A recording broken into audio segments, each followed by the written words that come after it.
இலவசமாக பயணம் மேற்கொள்ளும் வகையில திட்டம் கொண்டு வரப்படும் என்றும் குறிப்பிடப்பட்ட நிலையில நிதிச்சுமை காரணமாக இதை எப்படி செயல்படுத்துவது என்பது போன்ற பல்வேறு கட்டங்களாக அதிகாரிகள் மற்றும் அமைச்சர் ஆலோசனை மேற்கொண்டு தான் வருகிறார்கள். அதற்கான ஒரு டீடைல் ரிப்போர்ட்டும் முதலமைச்சருக்கு கொடுக்கப்பட்டிருப்பதாகவும் கூறப்படுகிறது. இது 5 ஆண்டு ஆட்சி காலம் இருந்தாலும் கூட எப்பொழுது இந்த திட்டம் கொண்டு வரப்படும் என்ற ஒரு கேள்வியும் எழுந்திருக்கக்கூடிய சூழல்ல தான் தற்பொழுது இந்த பயணச்சீட்டு வருவாய், ஒட்டுமொத்த இழப்பு, பேருந்து இயக்க செலவு, கடன் சுமை உள்ளிட்டவையை கருத்தில் கொண்டு இந்த திட்டம் பயன்பாட்டிற்கு கொண்டு வரப்படும் எனவும் கூறப்படுகிறது. இந்த சூழல்ல தான் தமிழ்நாடு அரசு சமீபத்தில் வெளியிட்டிருந்த வெள்ளை அறிக்கையின்படி அரசு போக்குவரத்து கழகங்கள் கடும் நிதி நெருக்கடியில் இருப்பதாகவும் கூறப்படுகிறது. ஒவ்வொரு கிலோமீட்டருக்கும் அரசுக்கு சராசரியாக 53.81 ரூபாய் இழப்பு ஏற்படுவதாகவும் கூறப்படுகிறது. இந்த நிலையில் நிதி நெருக்கடிகள் ஒரு புறம் இருந்தாலும் கூட மக்கள் பயன்பாட்டிற்காக அதிக கூட்ட நெரிசலை தவிர்க்க வேண்டும் என்பதற்காகவும் இடைவிடாமல் இந்த போக்குவரத்து சேவை இயங்க வேண்டும் என்பதற்காகவும் 300 பேருந்துகள் முதற்கட்டமாக தற்பொழுது இயக்கப்பட்டிருக்கிறது.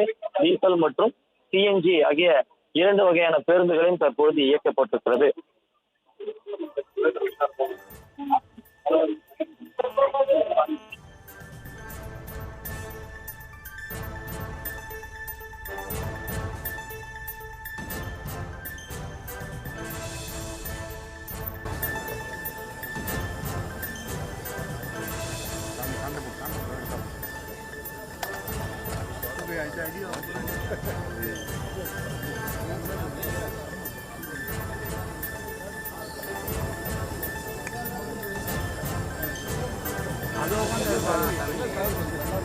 பின்னாடி இதுக்கு பக்கத்தில் உட்காந்து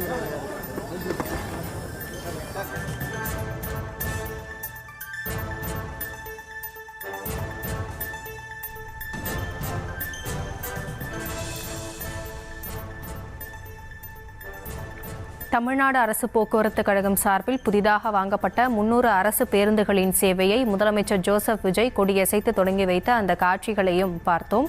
தொடர்ந்து பேருந்தில் ஏறி அவர் ஆய்வு செய்து வரக்கூடிய அந்த காட்சிகளையும் பார்த்து வருகிறோம்.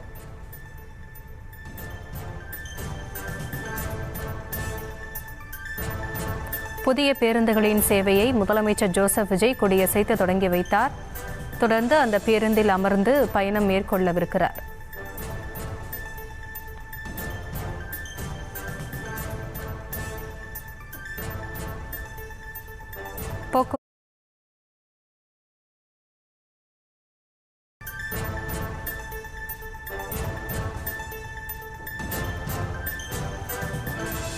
தொடர்ந்து முதலமைச்சர் ஜோசப் விஜய் அந்த பேருந்துகளில் அமர்ந்து பயணம் செய்து வரக்கூடிய காட்சிகளை